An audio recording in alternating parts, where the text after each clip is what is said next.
Si vous nous rejoignez à l'instant, vous avez certainement fait le meilleur choix, c'est celui d'être en direct sur Info TV dans le cadre de son programme Espace Mini. On repasse la parole à Pierre Blériot pour la dénonciation de ce matin. Parfait, je souhaite que quand nous sommes au moment de la dénonciation, tu dises qu'on repasse la parole à Casse-Tout. Il faut me payer. Ce nom risque de disparaître si tu ne le promeux pas. Non, il faut me voir. Voilà, faut me voir. Voilà. Alors, Casse-Tout se rend dans un ministère aujourd'hui. Et le ministère en question est un ministère très controversé du fait des missions sensibles, très sensibles qui sont les siennes. Le ministère des Domaines et des Affaires foncières, MINCAF. Parfait, ici, nous avons été interpellés par un certain nombre d'usagers qui vont vers ce ministère et qui subissent un certain nombre de choses de la part des collaborateurs du ministre. Je ne parle même pas des services décentralisés encore, mais je vais d'abord au niveau du ministère. Déjà, certains empêche aux usagers d'atteindre le ministre. Dire, vous faites, je ne peux pas vous montrer depuis tous les pays du monde, les Camerounais, on empêche et on crée des réseaux à l'intérieur du ministère pour trafiquer et traficoter avec les titres fonciers. Là-bas, pour la plupart d'entre eux, les collaborateurs sont déjà propriétaires de beaucoup de titres fonciers. Hein. Ah bon? Ah oui, c'est-à-dire ils sont dans les business de titres et tout. Et cela déteint sur la qualité du travail. Nous voulons interpeller la vigilance du chef de ce département. Parce que vous savez aussi, quand certaines personnes ont trop duré à certains postes, elles développent de mauvaises habitudes. Je crois qu'il est de son ressort de faire quelquefois, même si ce n'est que des jeux de chaises musicales, comme on dit, mais de faire que les gens n'aient plus de titres fonciers à certains postes. Parce qu'il y a des gens là-bas qui ont des titres fonciers à certains postes et qui sont devenus de vrais goulots d'étranglement du processus du titre foncier. Vous voyez? Et qui vont même jusqu'à influencer les services décentralisés. Vous savez, quand quelqu'un vient du ministère, il a toujours un cran au-dessus des autres parce qu'on croit qu'il est la bouche Du ministre. il est l'oreille, la bouche du ministre. Et donc, le titre foncier se porte de plus en plus mal du fait des collaborateurs véreux du ministre. Très bien. Et donc, nous voulons dénoncer ça sans façon. Merci. Nous voulons dénoncer ça comme ça, sans façon. Les Camerounais se plaignent. Ils se plaignent. Que, on introduit ça, on écrit, vous bloquez. Il y en a même qui sont des comptoirs de comptabilité, de trésorerie. Tu payes ici. Mais tu sais que tu vas faire comment quand l'individu est présenté comme inamovible? Merci Pierre Blériot pour cette autre dénonciation. Bernard Owana, c'est vrai qu'au Cameroun, ça devient de plus en plus compliqué. Hein. Ces problèmes fonciers, cette affaire d'obtention de titres fonciers et tout ce qui va avec. Blériot l'a dit, trop de tripatouillage du côté du ministère des Domaines. On ne sait pas si le ministre docteur Eyeba ici est au courant. Mais je vous passe d'abord la parole pour votre commentaire et votre analyse. Je voudrais, à la suite de Blériot, vous dire que le ministère des Domaines et des Affaires foncières, c'est quelque chose qui fait peur, quelque chose qui traumatise les usagers aujourd'hui parce que là-bas, les collaborateurs du ministre, il faut bien le dire, ont décidé de faire de cet établissement, de ce département ministériel, un véritable fonds de commerce. La corruption a atteint des proportions inquiétantes, alarmantes de ce côté. Monsieur le ministre est naturellement informé et il se bat comme il peut. Il est cerné, monsieur le ministre est cerné. Ah bon? Il est pris en otage par des réseaux très puissants qui sont pilotés par la plupart de ses collaborateurs à tous les niveaux. Là-bas, ne négligez pas le chauffeur, Ah bon? ne négligez pas le technicien de surface. Tout le monde est un propriétaire foncier en puissance au MINCAF. Je voudrais même vous dire que là-bas, les gens ont des cantines de titres fonciers. Incroyable. Des cantines. Le ministre Eyeba ici, à ce que je sache, est arrivé à ce ministère, ça fait 6 ans et 10 jours. parce qu'il a été nommé le 4 janvier. Vous avez de la comptabilité dans la tête, bien sûr, c'est toujours intéressant. Oui, le 4 janvier 2019. Ça fait donc 6 ans et 10 jours qu'il est à ce poste. Et je vous avoue que il a 2 problèmes ou 3. Oui. Le premier, c'est qu'il a hérité de trop de mauvaises choses de ses prédécesseurs. Il est donc obligé de se compromettre parce qu'aujourd'hui, il y a toujours des arrêtés qui annulent des titres fonciers, d'autres qui les rétablissent. Et c'est souvent le jeu des collaborateurs qui ont des intérêts, qui se sont compromis, qui se sont engagés avec la mafia. Vous savez qu'en fin d'année dernière, il y a un collaborateur du ministre qui a été suspendu parce qu'il a induit le ministre en erreur sur le dossier de Bastos, l'usine Bastos. Il a été suspendu, je pense qu'il l'est encore jusqu'à date. Et donc, le ministre Eyeba ici a ce problème-là avec les dossiers qu'il a hérités de ses prédécesseurs. Maintenant, il a donc ce problème également avec ses principaux collaborateurs. Mais c'est ici que moi, je voulais quand même lui dire que ça ressemble un peu aussi à ce que les gens disent du président Biya, que c'est lui qui fait le casting pour nommer les gens qui doivent l'accompagner à implémenter sa politique. Et quand il se plaint même que ces gens-là ne font plus sa politique, moi je pense qu'il n'y a pas deux choses à faire que de les chasser. Il faut se libérer, il faut se débarrasser des gens qui ne veulent pas vous accompagner à atteindre certains objectifs. Donc nous pleurons. Je vous assure que si vous croisez des gens qui ont des dossiers au MINCAF, chez le ministre Eyeba ici, vous allez entendre des choses incroyables. Et l'argent est là-bas, la chose la mieux partagée. Si vous n'avez pas d'argent là-bas, il est clair que votre dossier sera mis de côté. Il est clair que votre dossier ne sera jamais traité. D'ailleurs, il vous demande 500 000 pour une descente, hein, comme si on blague. Il vous demande 200 000 pour aller chercher les documents. C'est comme ça là-bas, c'est la règle. Et je pense que la dénonciation de ce matin nous permet quand même d'interpeller le ministre lui-même, qu'il sache que les Camerounais l'observent. Il a été au Minerex, il a été au Consup, il a été au Minader. Je pense que les gens ont de bons souvenirs pour ce qu'il a fait comme travail. Mais le ministère des Affaires foncières est très difficile. Et s'il y a un problème qui peut mettre à feu le Cameroun demain, ce sera véritablement le problème foncier. Et il est important que le ministre s'attelle véritablement sur cette affaire et permette que les pauvres Camerounais qui n'ont pas de bras longs, qui n'ont pas de derrière, qui n'ont pas de godasses, puissent quand même avoir à obtenir des documents au MINCAF sans avoir besoin d'être capables de donner des enveloppes d'argent qu'ils n'en ont même pas déjà, parce que déjà ces gens-là se battent, se bagarrent pour la survie. Donc c'est ce que je voulais dire pour cette première prise de parole. Merci pour ce regard, Maxime Julien. Bernard dit que si nous ne faisons pas attention, le problème foncier au Cameroun peut nous conduire à des situations pratiquement intenable, insoutenable. Il faut faire très attention. Comment comprendre qu'un secteur comme celui-là soit pris en otage par des personnes d'une autre race? Parfois, ici, le secteur de l'argent sera toujours pris en otage.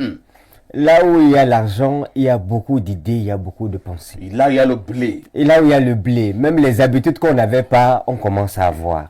Les pensées qu'on n'avait pas, on commence à avoir. Les projets qu'on n'avait pas, on commence à avoir. Mais est-ce à dire que parce qu'on a quelque part les ressources terrestres du Cameroun entre les mains qu'on gère, on devrait totalement s'en accaparer? Non. Je pense effectivement que ça peut créer des dégâts. Je suis un tout petit peu victime de cette situation parfois ici parce que il y a mon grand-père Ndanga Henri qui était un patriarche à l'Est Cameroun. Pour ceux qui ne le savaient pas, je suis de la région de l'Est Cameroun, du domaine d'Irem, au centre. Et lorsque les projets industriels sont arrivés, on a saisi toutes ces terres. Et on lui a promis que non, on va faire un certain nombre de choses avec le projet de la Maxi. Il n'y a pas plus de 3 mois que j'étais au ministère des Domaines pour aller chercher un numéro de lettre qui instruisait le directeur de la Maxi d'intervenir en la faveur. Parce que le ministre avait réagi favorablement. Mais maintenant, le document avait disparu. Mais pour avoir le simple numéro de la lettre là, on m'a demandé de réécrire au ministre. Et je me suis demandé, mais attendez, vous avez une lettre que le ministre a fait sortir. Elle est publique. Maintenant, pour avoir cette lettre, pour avoir la copie de cette lettre qui est déjà sortie, il faut que j'écrive à monsieur le ministre pour que monsieur le ministre me réponde Il peut écrire autre chose hein, dans la deuxième Le problème, c'est que vous n'avez pas compris le langage.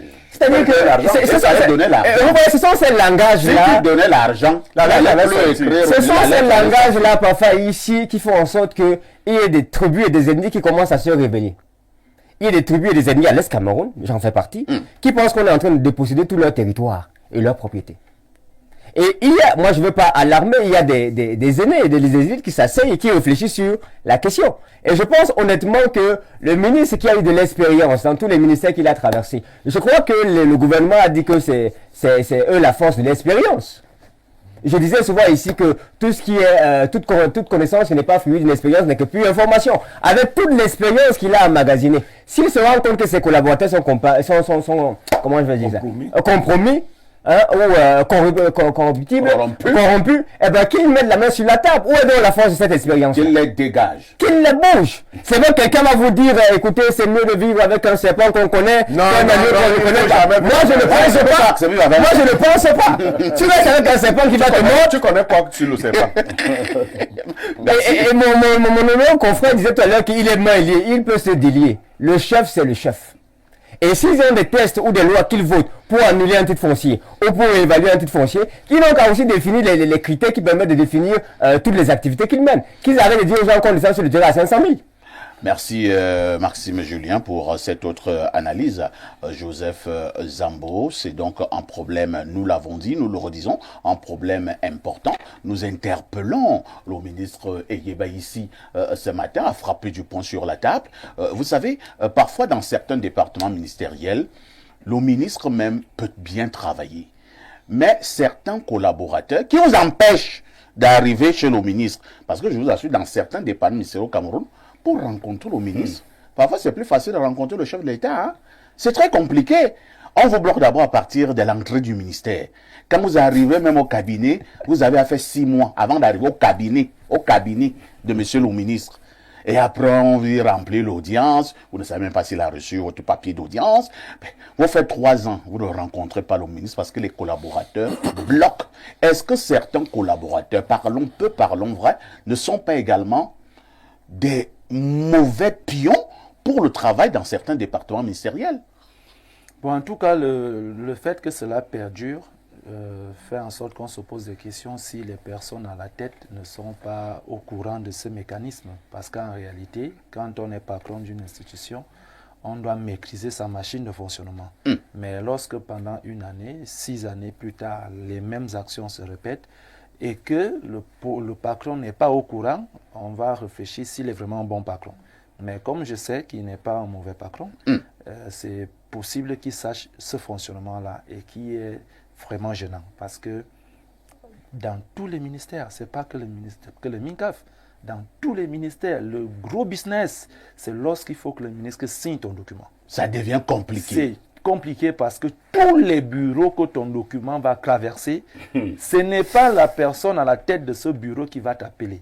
C'est une personne qui te donnera un nom et que lui n'est que le facilitateur. Il a vu le dossier passer. Voilà, et qui peut faire en sorte que le chef de ce bureau-là signe facilement. Donc je me demande s'il a des difficultés à signer et que lui, il est celui qui doit donner l'énergie. Mais dès qu'il a mal à la main. Oui, mais j'ai dit c'est le cas partout. Moi, je fais dans la communication, j'en ai vécu énormément. Il y a des événements qui ont été sabotés, il y a des actions qui ont été bouleversées, arrêtées uniquement parce que quelqu'un ne comprend pas que comment un document que le ministre doit signer naturellement est bloqué, même pas chez le ministre, dans un bureau intermédiaire. Chez un chef service. Voilà. Et ce n'est même pas le chef service lui-même qui t'appelle. Non, on ne peut pas t'appeler. Il a ses gens. Il a ses gens. Moi, j'ai fait sortir certains dossiers. J'arrive chez la personnalité. Pendant que je suis là, elle appelle le dossier de tel dossier où le dossier qui était bloqué depuis 6 mois arrive dans le bureau. Oui. À moins de 2 minutes. Il arrive, il dit fait monter le dossier et le dossier arrive. Et comme c'est souvent de mauvais collaborateurs, ici, tu sais ce qu'il fait. Hein? Quand il arrive, non, monsieur le ministre, il n'y avait pas tel papier là-dedans. Le ministre lui dit, est-ce que vous avez demandé à ce monsieur d'apporter ce papier-là? Donc, il commence à vouloir t'accuser là, devant le ministre. Et souvent, les ministres sont très intelligents, mais vous savez, les collaborateurs, vous ne les choisissez pas toujours, hein, parce que C'est ça, vrai c'est une aussi. autre problématique. Par exemple, les directeurs du département ministériel Les directeurs d'administration, les sous-directeurs et directeurs d'administration centrale ne sont pas nommés par le ne sont ministre. pas nommés par le ministre, Ça se décide au premier au premier ministère. ministère et à la La présidence. C'est là-bas qu'on donne les visas. Ça fait que Comme quand c'est un gars pas sait comme- que lui, il est connecté jusqu'à la présidence, toi, tu parles là, il dit, on va seulement vivre ensemble, toi et moi. Blériot, gardez donc vraiment le microphone pour aller au pas de course. Est-ce qu'il y a quelques propositions que nous devons faire? Parce que c'est bien beau de poser des dénonciations, mais en même temps, nous proposons souvent quelques esquisses de solutions. L'autre avantage dans l'administration, c'est que le ministre a la possibilité de faire des propositions, d'une part. Il a la possibilité de suspendre. Oui. Lorsque les fautes graves sont avérées, on peut suspendre un directeur, nommer des intérimaires. Je dis qu'il faut que ça bouge. Les gens ont créé des titres fonciers à l'intérieur du ministère et même du cabinet. Il faut les bouger. Ceux déjà qui sont de son ressort direct, il les bouge. Et les autres, en fonction de la gravité des actes qu'il pose, il peut les suspendre. Il peut solliciter l'arbitrage du Premier ministre, il le fait souvent, dans des cas de directeurs extrêmement véreux, et même les décisions au niveau de la présidence de la République. Il faut quand même qu'on assainisse ce ministère. Merci Blériot. Lisons rapidement ces nombreuses préoccupations de nos téléspectateurs à travers le monde. Bonjour, le professeur Mathias Eriko Wanangeni est un génie. J'apprécie énormément ce qu'il fait et qu'il dit. Et il est allé à l'école, pas en classe, comme beaucoup. C'est bien dit, hein? Il dit que le professeur Wanangini est allé à l'école, Oui, pas en en classe, comme beaucoup. Merci. Autre message ce matin. Bonjour. Alors, nous prenons ce message. Bonjour, Espace Miné. Je suis Bernadette depuis Douala, une abonnée de Espace Miné pour l'affaire de la dénonciation là. Le plus riche actuellement de mon village. C'est son travail, prendre les millions aux gens pour leurs problèmes de titres fonciers. Salut particulier à Blériot. Merci. Hein. Fallait nous donner le nom du plus riche de ton village. Je ne savais pas que le titre foncier enrichissait. Bien sûr. Bien sûr. non, Oh, colo, colo. Bonjour Perfecto et les chers panélistes, merci d'exercer votre rôle d'éducateur de la masse. Attirer les Camerounais sur les valeurs est très important. Vraiment, Meillon est un homme exceptionnel en intelligence, d'une richesse culturelle qui m'étonne. C'est un savant dans tous les domaines des sciences, philosophie, sociologie, psychologie, anthropologie, etc. Je me demande comment a-t-il acquis toutes ces connaissances. Par ailleurs, il est très simple. Je l'ai approché à une fête de mariage d'un de ses étudiants à Douala et son ouverture à ma modeste personne m'a surpris en plus. Il danse bien sans se comporter. Moi-même, en tant que philosophe, j'enrichis mes cours en prenant les notes quand il parle. Oui, c'est clair. Merci beaucoup. Hein. C'est clair. Voilà un philosophe Non, il n'y a pas de débat. qui dit qu'il enrichit ses cours en prenant les notes quand Owanangini parle. Autre message. Bonjour à vous au studio, je suis contractuel d'administration depuis 2018 en service au Minader, depuis 5 ans. Aujourd'hui, je cherche à retirer mon attestation d'indemnité. Bon, vraiment, appelez-nous peut-être après l'émission. Hein. Nous avons encore d'autres préoccupations. Apparemment, c'est une autre dénonciation que vous avez. Appelez-nous après l'émission. Nous prenons ce message. Alors, que dit chez le téléspectateur? Bonjour, parfait. Le sac de la modération et tous les panélistes. J'aurais bien voulu être sur ton plateau pour me prononcer sur les problèmes fonciers. C'est une bombe au Cameroun et qui peut exploser à tout moment. Sa Majesté Dominique Tita. Ah, Dominique Tita, c'est un confrère. Bonjour Dominique Tita. Autre message ce matin. Bonjour le plateau, c'est le ministère le plus corrompu du Cameroun. Essayez d'écrire au ministre sur un dossier. Ils vont vous appeler tout de suite pour vous demander de l'argent afin de diligenter votre dossier. Incroyable. Oui, c'est vrai. Bonjour Perfecto, je m'en voudrais si je ne faisais pas ce témoignage. Je suis un ancien étudiant du professeur Owanangini. Je dois dire que depuis que je suis à la maternelle, je n'ai jamais vu un monsieur aussi brillant. Merci. Bonjour au panel d'Espace Miné. Moi, je crois que le grand prof révolte les gens pour la simple raison que, quand le régime faisait même semblant de faire quelque chose, le grand prof tirait à boulet rouge sur ses dirigeants. C'est Jean-Claude Ambanjok qui envoie cette préoccupation. Bonjour, Perfetto. Concernant les dénonciations, c'est vraiment très grave. Le MINCAF est un véritable marché mokolo avec la commercialisation de postes. C'est tiré depuis l'extrême nord. Tout un ministère devient un marché. Autre message. Bonjour le Phénix pour le professeur Owenangini. Ministre, c'est petit et mérite être président de la République. C'est Djibril Anjamina qui envoie ce message. Ne le grille pas. Ne le grille pas. Bonjour Perfecto, que Dieu vous bénisse pour tout le travail que vous abattez dans au MinSanté. C'est aussi grave. Le certificat médical de 1800 est vendu à 10 000 francs au vu et au su de tout le monde. Et tout le monde dit c'est comme ça. C'est Christian Dunkwaban qui envoie ce message. Autre message ce matin. Bonjour parfait. Bonjour le plateau. Retenons une chose dans la vie. Tu n'es ni insulté ni dénigré. C'est que si tu n'es ni insulté ni dénigré, c'est que tu as échoué. Bonne journée. C'est Ibrahim Kazmir Njoya qui envoie ce message. Même quand tu échoues, on parle. C'est que tu n'existes même pas. Donc, que le procès se laisse insulter. Bonjour à tous sur le plateau, surtout à vous, le modérateur et votre consultant Castou. L'émission monte en puissance et c'est dommage qu'on ne la vulgarise pas assez dans notre ère digitale. Je déplore le manque de streaming en ligne de votre chaîne et son absence de site web ou magazine en ligne. Vous rendez vraiment hommage à une intelligence et à une analyse honnête. Que pouvons-nous faire pour pousser à passer un autre niveau de diffusion? Oui, mais parfois ici, Oui, Blériot. ce téléspectateur qui vient de nous écrire, s'il peut se rapprocher de moi, D'accord. même par appel téléphonique, sur ma page Facebook, nous avons véritablement besoin d'exister de cette façon.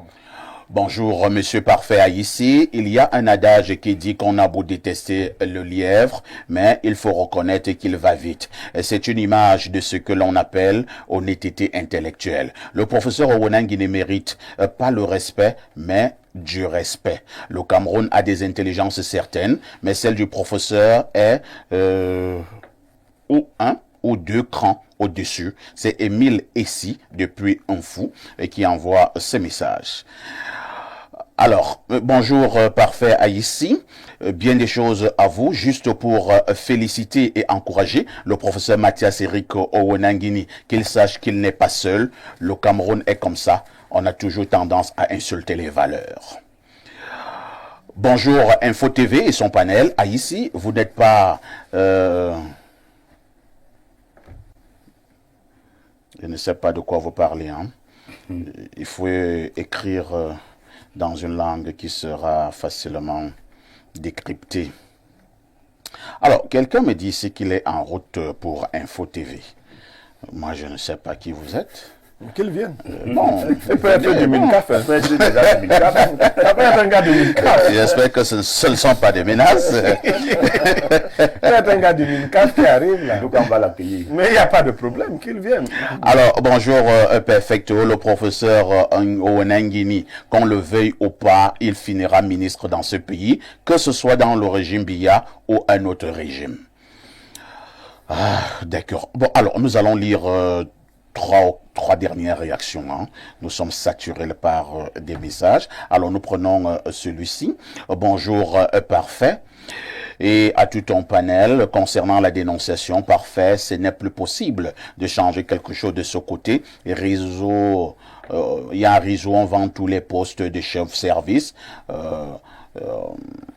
Ça va de 5 à 10 millions de francs CFA. Incroyable. D'accord. Autre message ce jour. Bonjour, parfait Haïti et toi et à tout ton panel. Bonjour au Castou et surtout bonne année à vous. Castou, j'espère que tu as ton cercueil comme l'autre. En tout cas, que cette année soit remplie de bonne humeur sur le plateau d'Espace Miné. Très belle journée à vous, mes des mineurs de luxe. C'est Pancras de Guidère.